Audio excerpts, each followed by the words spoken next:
Bueno, bienvenidos. Esto es La Glote de Zafar, transmitiendo bajo el cielo de Lima. Yo soy Omar Apolaya y estamos acá con Javier Cortés, con Ramón Pinedo, grandes amigos. El día de hoy vamos a hablar sobre la vía aérea. Vamos a utilizar un término diferente, que es hackeando la vía aérea.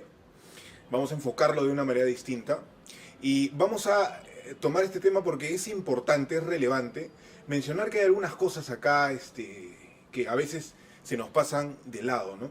Por ejemplo, hay estadísticas donde el 50% de los fracasos de las vías aéreas o de las vías aéreas difíciles están hechas por errores cognitivos, están hechas por mala gestión de la crisis, del manejo de la vía aérea en sí, y otras cosas importantes también mencionarlas y mencionarlas porque siempre se enfocan y muchas veces siempre se hace hincapié en eso, es que los predictores anatómicos muchas veces no nos predicen una vía aérea difícil, ¿no?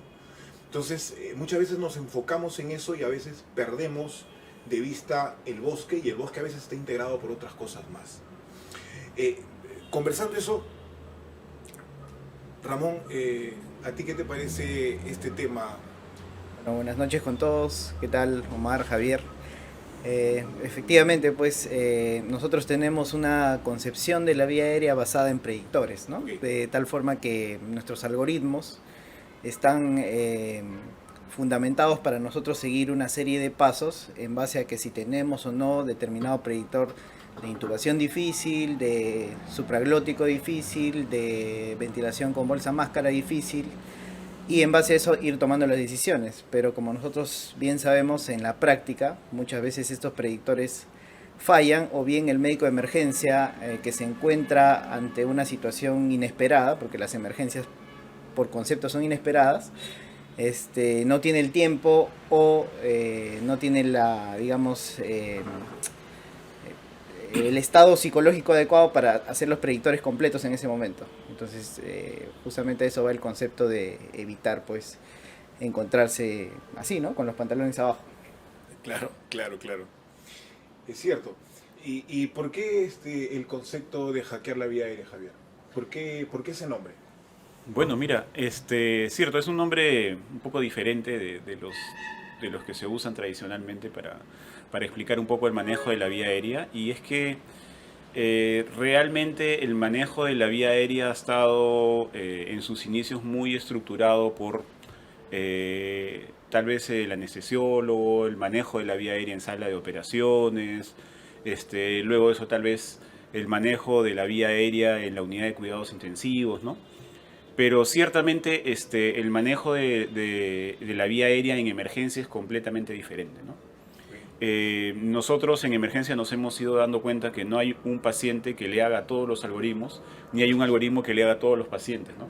Y que muchas veces, como bien dice Ramón, nos damos cuenta que los predictores que nosotros tanto nos aprendemos a través de muchas mnemotecnias en nuestra formación, en el momento de la emergencia puramente, tal vez no nos llegan a alcanzar como para poder llegar a predecir una vía aérea difícil, ¿no?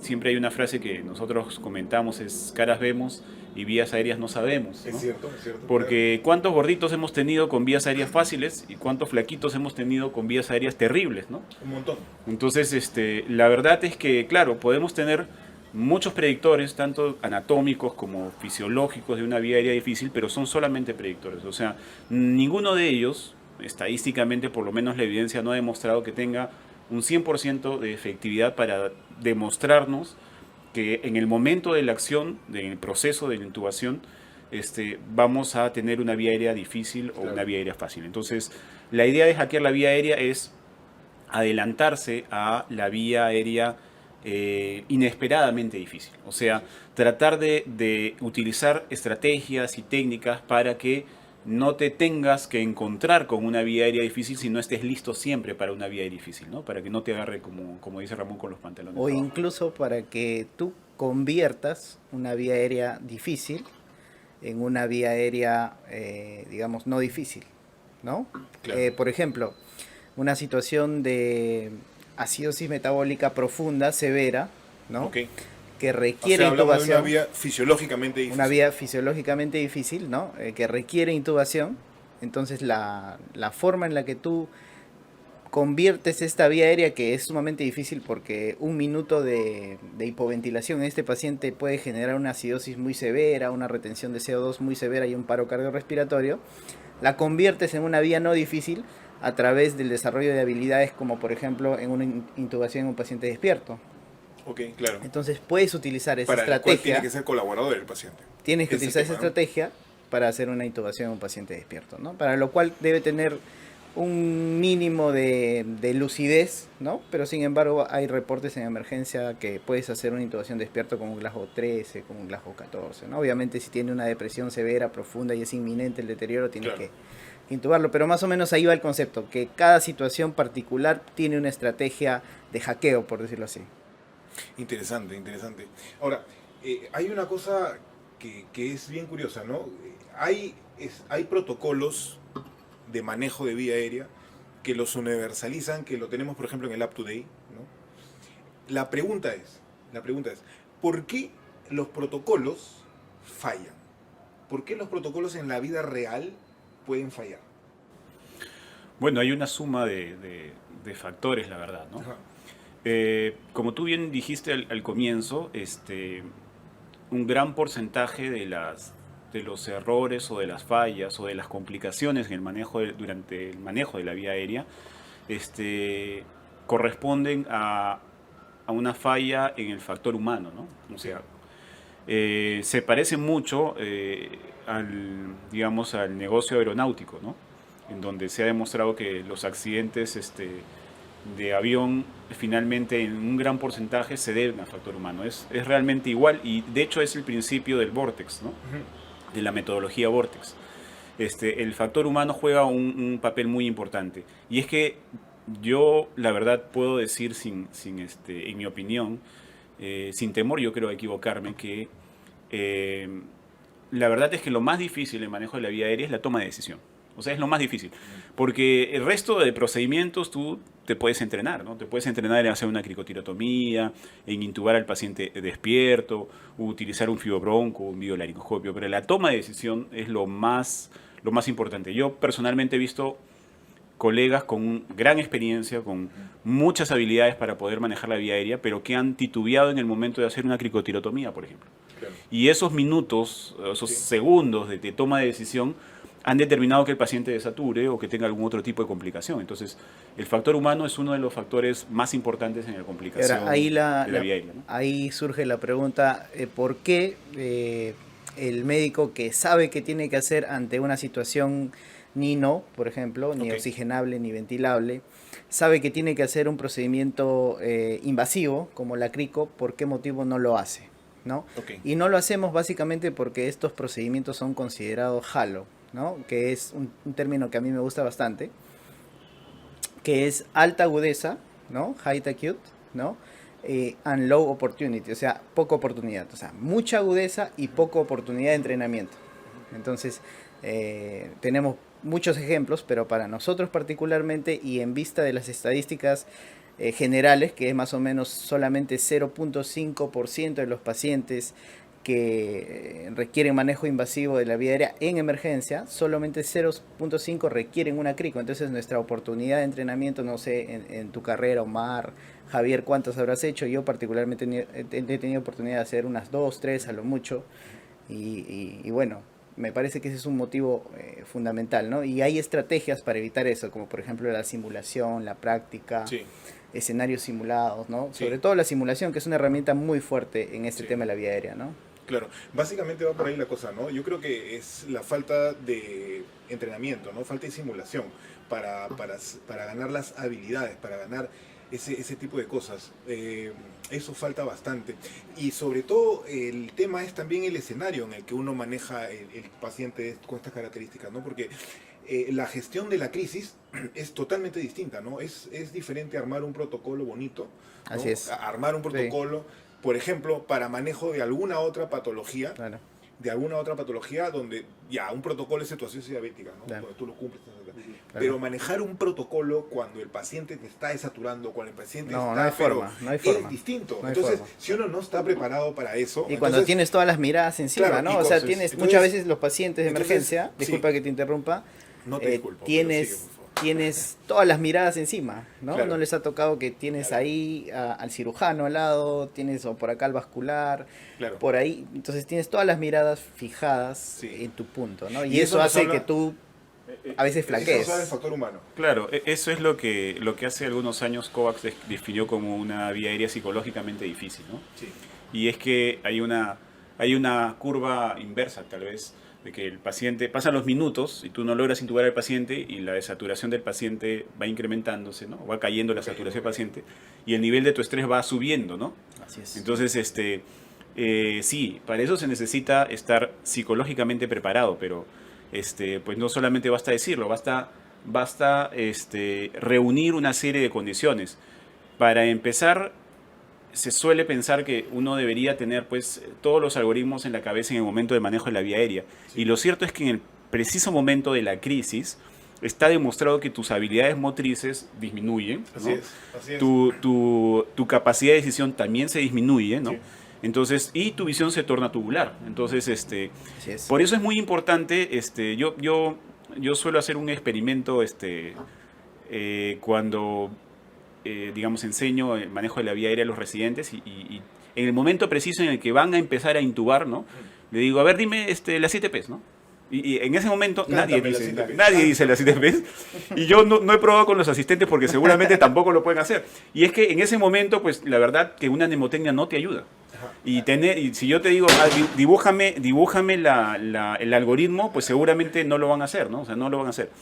Y es que la verdad, un algoritmo no sé si sea útil en la vía aérea. Pienso que el manejo de la vía aérea, tal vez tener principios es Eso es importante, ¿no? Así más es. importante. Tener ¿no? los conceptos, tener Los las conceptos definiciones y tener una herramienta cognitiva que te ayude, ¿no? Así Que te es. ayude a ordenar Sí, la sí, cosa, ¿no? Y en esa herramienta cognitiva que te ayude, una herramienta que te ayude a controlar el daño, ¿no? El daño que el paciente ya tiene. Porque Correcto. por algo lo vas a intubar, ¿no? Sí. Entonces, y ahí viene también el tema del vortex, ¿no? El tema de este enfoque, ¿no? De este enfoque. Que dicho sea de paso, está hecho en el contexto de anestesiología. Y sin embargo, ahí hay que dejar claro una cosa, que nosotros cuando decidimos intubar a un paciente, pues no hay marcha atrás. No la hay, ¿no? Y eso también le añade una cuota de eso que hablamos, ¿no? De esa carga psicoemocional que está presente en el que dirige La situación de emergencia, ¿no? la situación, como en el equipo de trabajo también, ¿no? Eso es lo complejo, pero a la vez Sí. también lo bonito de la especialidad, ¿no? Lo excitante. bonito, claro. Claro. Lo estimulante. Correcto. Lo estimulante. Estimulante. Lo estimulante. Entonces, viendo todo esto, ¿qué estrategias nosotros podríamos utilizar para Mira, bueno, hacer ya esto? hemos hablado un poco de cómo acondicionar el factor humano, reforzar el entrenamiento con simulaciones, desarrollar Así el es. trabajo en equipo, el liderazgo, las tomas de decisiones, son cosas importantes, son habilidades blandas que se necesitan y habilidades duras también, ¿no? Porque el conocimiento de los, digamos, de los principios de manejo de vía aérea también son importantes. Pero también es importante saber que muchos estudios han demostrado que, digamos, la mejor tasa de éxito del manejo de la vía aérea está en el primer intento. ¿Ok? Excelente. eso Entonces es muy importante porque conforme van pasando los intentos, más probabilidades hay de complicaciones. Y de hecho, Así es. pasado el quinto intento en adelante, probablemente hay 100% de que vas a tener algún tipo de complicación. O sea, el paciente desaturó, se aspiró, algún tipo de complicación, vas a tener daño sobre la vía aérea, etcétera, ¿no? Entonces, tu primera intención debe estar en que el primer intento debe ser el que tú le debes dar todo el soporte para que tengas el mayor éxito. O sea, ese es un principio muy importante de hackear la vía aérea, ¿no? Entonces, siempre digo que si tú, bueno, vas a enfrentar la vía aérea utilizando un laringoscopio, ¿no? Una guía metálica y un tubo endotraqueal, probablemente vas a tener muchos casos de vía aérea difícil, muchos, ¿no? Pero si tienes también dentro de tu disponibilidad de equipos y a la mano siempre, ¿no? Un videolaringoscopio, un dispositivo supraglótico, etcétera, ¿no? O un kit de cricotirotomía eventualmente, entonces vas a poder enfrentar con mucha mejor actitud el primer intento, ¿no? Y no, o sea, y no esperar que no lo logres al primer intento para recién utilizarlos. O sea, si tú tienes un virolaringoscopio acá al costado, tienes que usarlo siempre. O sea, Claro. y si tienes un buggy al costado, entonces tienes que usarlo siempre. ¿Me entiendes? Entonces, ese es un tema bastante importante porque ¿qué es lo que suele pasar en emergencia? ¿No? O sea, hay un primer intento sin mucho éxito, entonces recién ahí se nos ocurre, oye, pásate el buggy, ¿dónde está el buggy? ¿No? A ver, tráelo. Tenemos el virolaringoscopio, sube el virolaringoscopio, ¿no? Por favor, llámalo al doctor tal, que es el colega que mejor maneja la vía aérea, y recién al segundo, tercero, cuarto intento, decidimos darle mayor atención y decidimos darle mayores recursos, ¿no? Entonces, Me informaron que ya llegó el pollo. Fernando, por favor, puedes ir a traer el pollo. Gracias, lo máximo. es un factor importante. Continuamos.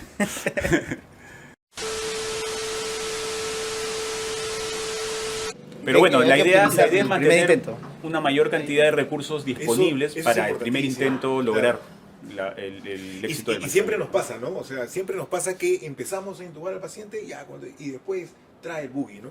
Pero Es un tema. mira, es muy importante que todo lo tengamos a la mano, ¿no? Entonces, a diferencia Lista de chequeos. claro, a diferencia de otros contextos en donde se maneja la vía aérea, ¿cierto? El prehospitalario, ¿no? En emergencia, en realidad, en prehospitalario y en sala de emergencias, Sí. el manejo de la vía aérea comenzó hace mucho tiempo, o sea, mucho tiempo antes de que veamos al paciente, de que el paciente requiere incluso la Eso, por intubación, ejemplo, ¿no? es poético, filosófico, de ello. Es poético, pe, porque te das cuenta, El manejo empieza antes. empieza Claro. antes Claro. que le veas la cara. Claro, antes que le vean Claro, la ya cara, lo o sea, esperabas, te te das cuenta, ya lo esperabas. ya lo esperabas. Ya lo esperabas. O si te encuentras con una crico por ahí, ya sabías en Claro. qué momento tenías que hacerlo, ¿no? Sí. Sí, de acuerdo. Entonces es importante. Y mira, un detalle, por ejemplo, útil, práctico, ¿no? Es tener un coche de manejo de vía aérea difícil, por ejemplo, ¿no? Sí. En donde tú tengas todos los dispositivos y todo lo que requieras para Todo a un la manejo mano. de vía aérea en la mano, exacto, ¿no? Y no estés, pues, en ese momento solamente el laringoscopio, el tubo endotraqueal y no lo lograste, entonces, oye, bueno, a propósito, ponle una cánula orofaringia y vamos a ventilarlo, ¿no? A ver si Sí. mejoramos la oxigenación. No, debes tener todo a la mano y si tienes todo a la mano, pues utilizar todo lo que tú veas por conveniente en el primer intento para lograrlo de la mejor forma, ¿no? Pero tiene que ver mucho con el sistema de salud, ¿no? Porque, ¿qué pasó por ahí? Hoy están penando. Bueno, no importa, No importa, continuamos. continuamos. Tiene que ver mucho con el sistema de salud, ¿no? Porque Claro. puede haber un sistema de salud que te da todo, como puede haber un sistema de salud muy precario, Claro, claro. en el que sea difícil trabajar, ¿no? Y solamente cuentes con tu tubo, con hueco todavía en el CAF, y con tu guía y con tu ambú que está con hueco. ¿Cuántas veces cuando hemos intubado nos han dado un ambú parchado? Claro, ¿Sí o no? Claro. ¿Sí o no? Y el ambú no se infla la bolsa, ¿no? Entonces es todo un tema. Entonces, claro, y en ese contexto pueden haber muchas más Tiene que ver complicaciones, con sistema de salud y con gestión hospitalaria ¿no? también, Así ¿no? es. El hecho de tener el coche Sí. a la mano es un tema de gestión hospitalaria, de que te dé el recurso, y en segundo también de gestión del mismo departamento de emergencia, de tener un protocolo de manejo de vía aérea Y difícil, ahí, ¿no? y ahí yo quería ir también, yo creo que en realidad todos los hospitales deberían armar sus protocolos y no todos los protocolos tienen que ser los mismos, ¿no? Así O sea, de repente, claro, de hecho que a nivel nacional se puede sacar una normativa, pero se puede construir protocolos, fluxogramas en cada establecimiento, ¿no? Y cada establecimiento también tiene su escuela y su forma de manejar, ¿no? Definitivamente en diferentes latitudes Así es. hay diferentes tecnologías y el manejo pues va a ser totalmente No puede ser distinto. igual. Fast Track se puede utilizar en otro lado, acá no es muy frecuente en las emergencias, no es muy frecuente, pero se puede utilizar, ¿no? Pero Entonces, ujú. ese tipo de cosas. Entonces yo creo que sí es importante que cada equipo que maneja una vía aérea en un ambiente de emergencia pues debe estar socializado y acostumbrado a un protocolo. Bueno, Sin ser estricto, ¿no? Claro, Sin ser o sea, creo que las políticas de salud pública deberían estar orientadas a tener principios, como tú dices, como hemos dicho, ¿no? Y claro, esos principios deben ser aterrizados en lineamientos un poco más pragmáticos que podrían ser pues un protocolo, etcétera, más de la institución, ¿no? Con los dispositivos que se tengan.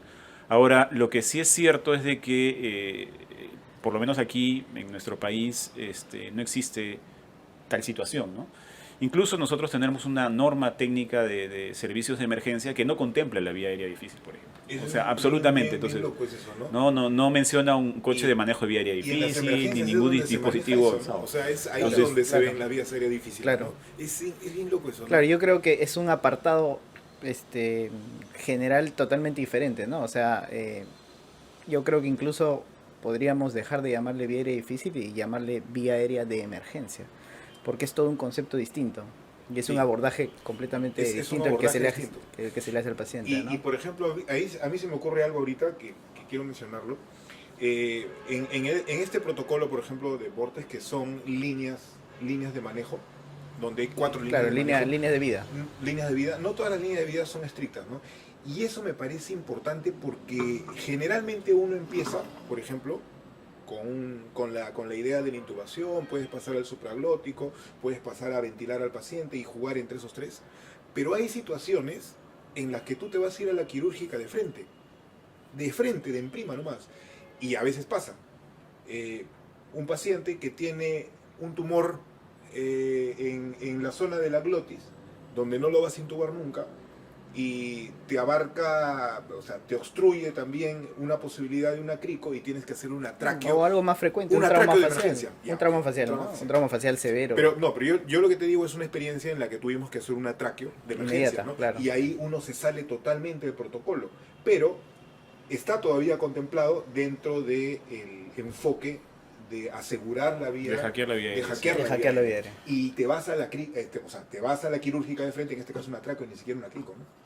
Claro, como tú dices, ese es claramente un caso que pudiera corroborar la excepción y de todos los algoritmos, ¿no? O sea, Sí.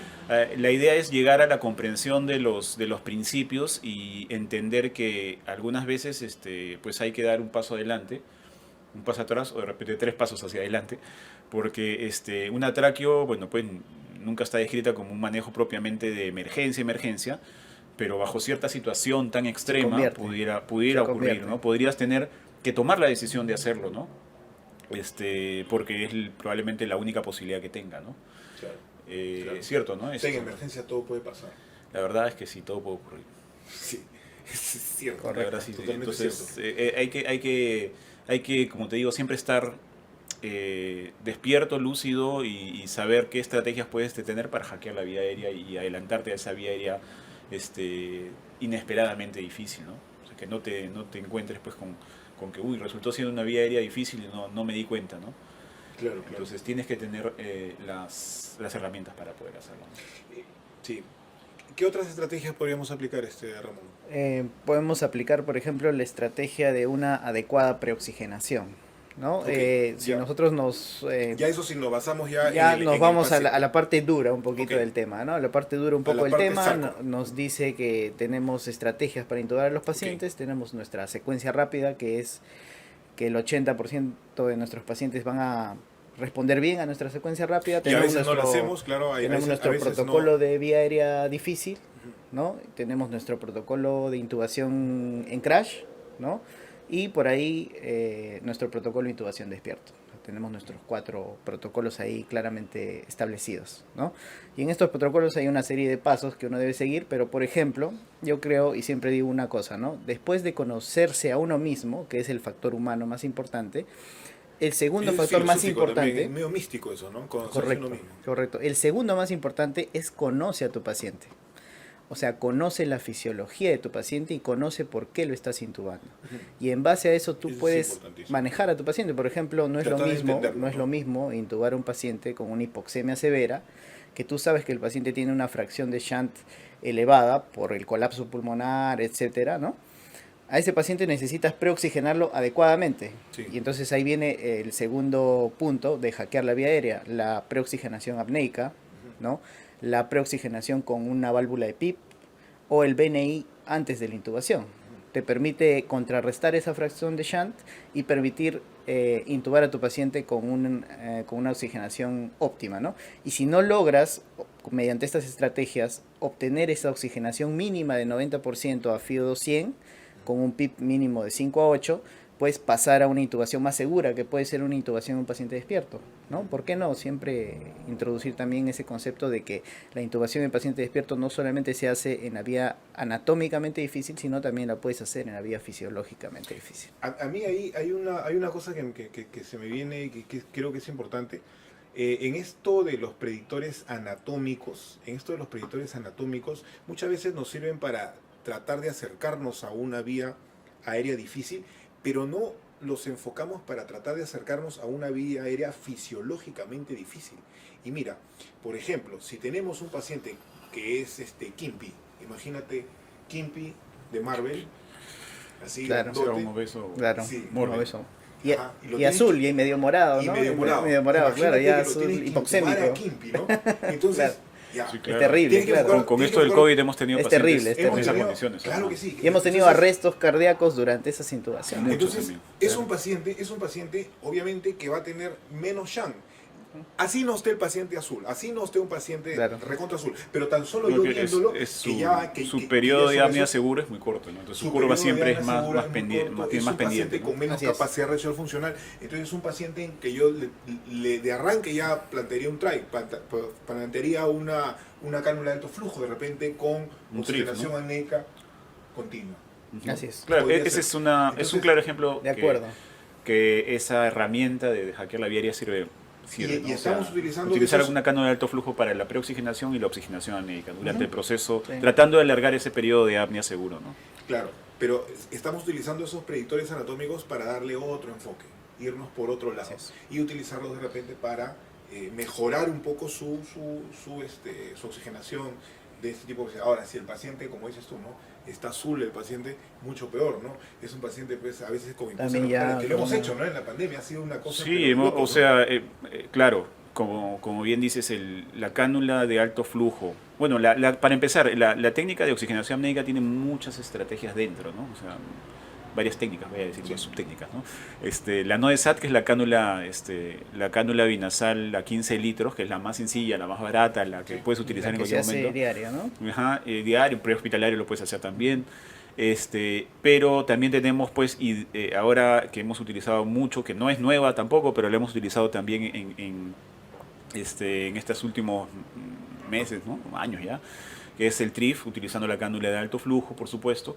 De las dos, por supuesto, el TRIF, utilizando la cánula de alto flujo a 60, 70 litros, tiene mejor efectividad, digamos, con respecto a la cánula binasal. Y tenemos otras estrategias que todavía no están del todo corroboradas, ¿no? Sustentadas en la evidencia, pero no quiere decir que no vayan a ser efectivas, que es, por ejemplo, colocar una cánula nasofaringe y a través de la cánula nasofaringe introducir un pequeño tubo que se podría hacer, y ¿no? conectarlo directamente al flujo Sí. de oxígeno. Sí, sí. Utilizar, por ejemplo, el laringoscopio pegar una sonda Nelaton y oxigenar a través de la sonda Nelaton. Esos son oxigenaciones apnéicas cercanas a la glotis, ¿no? Sí. O sea, son muchas estrategias que pudieran utilizarse para oxigenar. Como bien dices, muchas veces incluso va a ocurrir, porque la verdad es que todo puede ocurrir en la vía aérea y en la emergencia también, que a pesar de utilizar esas estrategias, por ejemplo, a pesar de utilizar la cánula de alto flujo a 60 litros o a 70 litros, tenemos un paciente obeso que no logra una Que no saturación logra un más de mínimo, 90. claro, que no Entonces, logra un ese es un mínimo. paciente que Claro. tiene un shunt muy importante, Muy porque importante. recuerden que la cánula de alto flujo no va a generar mucho PIB, va a generar Así es. probablemente un punto por cada 10 litros cada por 10, minuto, claro. ¿no? Sí. Y eso que cuando le abres la boca se pierde, Claro, ¿no? Entonces, claro. probablemente ahí lo que va a necesitar Un es CPAP. una asistencia. Claro, si tenemos un CPAP ideal, ¿no? Podemos Poner- colocar un de repente CPAP. Ponerle un CPAP al Ajá. inicio y en el momento que lo vas a intubar le pones un alto flujo. Ajá. Sí, podría estar con el alto flujo, o podríamos, si estamos en prehospitalario o no tenemos la disponibilidad de la cánula de alto flujo, porque todavía es un recurso escaso, Claro. podríamos utilizar el dispositivo bolsa válvula máscara con Con una una válvula válvula de de PIP. PIP, ¿no? Claro. Y brindarle PIP para poder aperturar y reclutar la mayor cantidad de alvéolos que se puedan, para permitirnos digamos, alargar un poco el periodo de apnea seguro y garantizar una oxigenación. Así es. ¿No? El tema con el PIP, ahí yo estoy totalmente de acuerdo y siempre hay que usarlo, creo yo, siempre que se pueda. Pero también siempre hay que tener en cuenta que el PIP siempre te aumenta la poscarga del ventrículo derecho, o sea, te disminuye el retorno venoso. Así En es. un paciente chocado hay que tener también ese cuidadito con el PIB, ¿no? Si yo, por ejemplo, voy a intubar a un paciente que está chocado, o está hipoperfundido, entonces tengo que ver eso, ¿no? Si le voy a meter PIB, cada vez que le meto PIB, menos retorno venoso, ¿no? Ahí- Entonces, ahí tengo que tenerlo en cuenta al menos, ¿no? Como Ahí un hay concepto. una segunda estrategia, ¿no? O sea, Ajá. ya que estás tocando este tema hemodinámico, Sí, la segunda estrategia para hackear una vía aérea es fijarte en la hemodinámica del paciente, ¿no? así es. Por ejemplo, desde el simple hecho de saber que no todo paciente con normotensión está bien hemodinámicamente. Entonces hay que siempre hacer el cálculo, frecuencia cardíaca sobre la sistólica para determinar un índice de shock. Y aquellos que tienen un índice de shock más de 0.8, tal vez convenga adelantarse un poco con los vasopresores, adelantarse un poco con los fluidos, sobre todo si tengo de repente por ahí algún recurso adicional como un lactato por encima de 2, ¿no? Me adelanto un poco a lo que pueda ocurrir. Claro. Porque yo sé que cuando le ponga la inducción a ese paciente, le ponga la droga inductora, ese paciente va a caer en una hipotensión profunda. Así es. Y generalmente no es por la droga inductora, sino es por el paciente que ya tenía un shock oculto y tú Claro. no te diste cuenta. Lo desenmascaras. ¿no? Entonces lo desenmascaras, le das manejo y después lo intubas, ¿no? Y ahí viene el principio del manejo de las emergencias, que es reanima, ¿no? O un axioma, por decirlo así, ¿no? Reanima y luego intuba, ¿no? Que es que se repite por todos lados y creo que es básico para nosotros. Reanimar y luego intubar. Sí, o sea, las dos complicaciones, bueno, si hablamos de la vía aérea fisiológicamente difícil, tanto la hipoxia como la hipotensión o el shock, ¿no? Están incluidos ahí, como bien dice Los dos Ramón. asesinos. Son los dos asesinos asesinos. más importantes, de Los hecho. malos, ¿no? los malos. Y Los de hecho malos son de la las película. complicaciones más frecuentes. Así es. En el manejo de la vía aérea, la caída de la presión arterial, y si el paciente de hecho ya tiene pues una reserva disminuida, va a caer Así es. más rápido con la medicación que tú utilices. Es cierto que podemos utilizar vasopresores, adelantar la vasopresores, o podemos utilizar lo que es una estrategia de hackear la vía aérea, es utilizar vasopresores en bolo, ¿no? Como la adrenalina, Claro. Una que buena podemos diluir, se administra, bueno, una ampolla se administra en 10 y 1 centímetro eso se diluye más en 10 y podemos administrar 1 centímetro para lograr una presión, y podemos repetir eso incluso cada 3 minutos, cada 5 minutos para lograr una buena presión, y lo que nos interesa es una buena presión de perfusión, Así es. para poder garantizar un periodo seguro durante el proceso de la intubación, del manejo de la Así, vía aérea, ¿no? la dosis es 10 a 25 microgramos por dosis. Claro. Y la puedes utilizar antes, durante o después, o sea, peri-intubación. Así es. La microdosis o la dosis de ataque de los vasopresores, ¿no? Y lo otro es pues añadir ketamina, ¿no? Sin embargo, en pacientes que están chocados mucho tiempo, la ketamina no los va no le va a generar buen efecto porque son pacientes que están depletados de adrenérgicos Sí, endógenos, sí, ¿no? sí, Entonces sí. es todo Sí, un tema, sí, por el sí, contrario, sí. más bien te Sí, puede tumbar. sí. Que Puede esa es tumbar. otra... Ese La es ketamina bien es todo curioso, un ¿no? mito y es todo un tema aparte, ¿no? Es una todo mitología, un tema pero aparte. es interesante, Sí, sí, sí. ¿no? Sí. Sí, otra estrategia es justamente escoger oportunamente y adecuadamente los fármacos para la inducción, ¿no? Una droga lo más hemodinámicamente neutra en un paciente chocado es otra estrategia, ¿no? Por ejemplo, la ketamina es hemodinámicamente neutra, aunque el paciente que tiene riesgo cardiovascular podría tener ahí algún Coronario. efecto cardiodepresor importante, ¿no?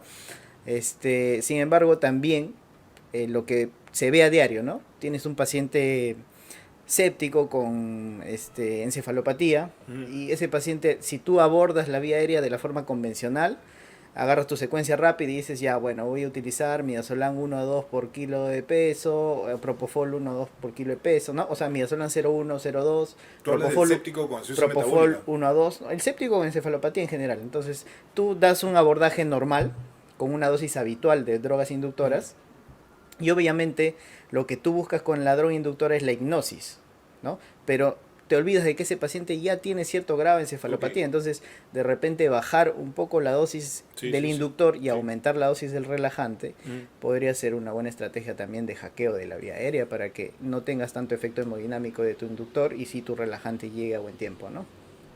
Claro, claro. Claro, Sí, esa sí, es una- o hacer una relación entre La ketamina y el propofol de diferente relación ayudaría. Pues, El ¿no? Sí que ketofol, tienes, ¿no? Jugar, claro, porque sí, ahí es el puedes ketofol. utilizar diferentes Pues, si relaciones. tienes un paciente más, Sí. más hipotenso, o de repente tienes un paciente hipertenso, al contrario, ¿no? De repente te ayuda más a utilizar el propofol Sí, en si es, una mayor si es dosis. hipertenso y también. neurocrítico, el propofol, que tiene además un beneficio Eso es porque neuroprotector, ¿no? Nosotros no disponemos pues de letomidad aquí, que sería lo ideal para poder utilizarlo Sí, es más, cierto. más en nuestros pacientes, pero eventualmente en algún Bueno, momento al lo tendremos menos por en usarlo. el ¿no? ámbito de emergencia es un poco... No lo utilizamos, no hay, no lo he visto. Bueno, entonces, ¿cuáles serían las conclusiones finales? A ver, ¿cuáles serían las conclusiones finales de esto? No, Ramón es el de las A conclusiones. ver, vamos, porque ya llegó el pollo y Ya. tenemos que bajar ahorita a darle con todo. Bueno, a ver si podemos ahí resumir un poco de lo mucho que hemos hablado ahora, ¿no? Sí. Lo primero es ¿Cuánto hemos considerar... hablado, Fernando? Asu, 40 minutos, lo Wow. cortaremos. Bueno, lo primero Vamos a y editar primer esto. punto más importante, definir el hackeo de la vía aérea, que es adelantarse a una vía aérea inesperadamente difícil.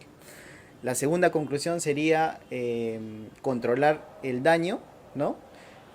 Saber que tus predictores de vía aérea y tus algoritmos muchas veces fallan al momento de manejar una vía aérea. Oxigenar adecuadamente a tu paciente, ¿no? A través de PIP, alto flujo, oxigenación apneica, ¿no? Así es. Individualizar los fármacos y la estrategia de intubación, y por último, lo que engloba todo tal vez es mejorar tu sistema de salud y protocolizar todo esto, ¿no? Volverlo un protocolo hacia beneficio del paciente. Claro, yo ahí quisiera añadir algo más, pequeño nomás. No intuben sin guía, no hagan eso, ¿no? Eso que hacíamos antes, no intubar sin guía, porque hay que utilizar las herramientas que tengamos. Si tienen buggy, utilícenlo en buggy de frente, ¿no? Pero eso de intubar sin guía, como se hacía tiempo atrás, no es saludable. Muchas veces está el ego ahí, ¿no? Y todos, como médicos, muchas veces tenemos ego, y hay egos muy altos a veces, ¿no? Pero eso puede generar problemas en el paciente. Entonces, siempre creo yo que mantener la humildad, la comunicación con el equipo de trabajo y utilizar todos los recursos que podamos en el primer intento, ¿no? Porque cada intento, Esa es una conclusión importante también. cada intento se vuelve peor Sí. para el paciente, ¿no? Y Se para vuelve uno más mismo, nocivo. y para uno mismo. Y para uno mismo, porque todo se tensiona, ¿no? Entonces es todo un tema, ¿no? Y cuando se tensiona, la mirada es más tubular, ¿no? Como mencionabas tú, Javier. Yo quisiera, bueno, tal vez redondear un poco lo que tú dices. La verdad es que el ego es un enemigo de la vía aérea, la verdad. Es claro, ¿no? Es un enemigo de la vida a veces, ¿no? Sí, ¿No? y bueno, En general. Sí. la verdad es que nosotros De la tenemos emergencia, diría yo. tal vez mucho el concepto de que un maestro de la vía aérea es el que como pueda mete el tubo, ¿no? Si lo hace luchando contra el paciente, bueno, luchó y metió el tubo, ¿no? Si lo hace sin guía, es que lo hizo sin guía, ¿no? Oye, Máximo. tenemos un amigo muy cercano que hace Claro. sin guía, ¿sí o no? Claro. Lo conocemos Claro, muy bien. y hace la- sus y la verdad loquitas es siempre. que la verdad es que no es así, porque Pero- el maestro de la vía aérea es Es un el crack que haciendo procedimientos. el que intuba, Muy bueno. el que intuba al paciente o el que asegura la vía aérea del paciente, aunque sea utilizando todos los recursos que tenga que utilizar, pero sin que el paciente Se descompense. sin Claro. que el paciente se complique. Ese es el maestro de la vía aérea. Así es, ¿verdad? ese Y es si el- lo hace en el el primer verdadero intento, maestro. es el maestro de la vía aérea, no hay más. Entonces, Claro. no es que haces 20, 30 intentos solamente con el laringoscopio y sin guía y lo intentas hasta que al final lo logras, claro, pero el paciente saturó, se aspiró, ¿A qué costo? sangró, ¿A qué etcétera, ¿no? costo, no? Claro. Claro, claro. Correcto. Entonces, eso es... Oye, A comer. y tal vez una cosita pequeña más, tal vez como palabra final, para mejorar nuestra gestión del paciente en este tema. Yo creo que es importante el tema de las capacitaciones que mencionaste, siempre para tratar de enfocar al paciente, enfocándolo al paciente, el problema del paciente, enfocándonos nosotros mismos como seres humanos que estamos ahí. Conociéndonos. Sí, conociéndonos como tú mencionaste y observando nuestro sistema de salud, ¿no? Entonces son esas tres aristas, esas tres pilares, ¿no?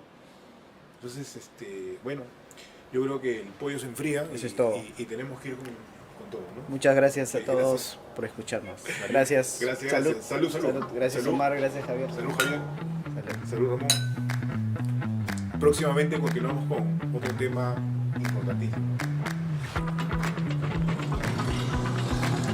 Vamos, chicos, vamos. Oye, pero tenemos que acabar el disco. No lo vamos a dejar acá. No, hay que acabar, hay que acabar.